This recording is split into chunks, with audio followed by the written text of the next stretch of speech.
Add information to documents using #BIM.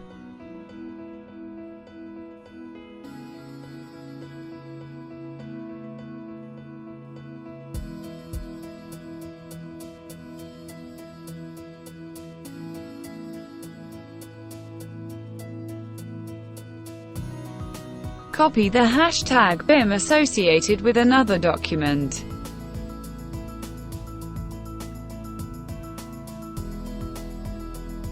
Create a #BIM and specify the value later.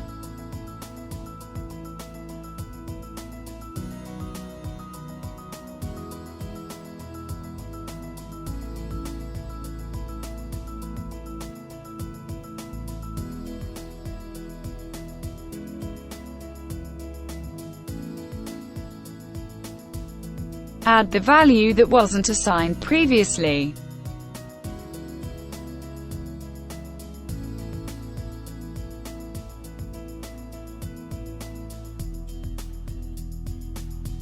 Search for documents using the #BIM feature.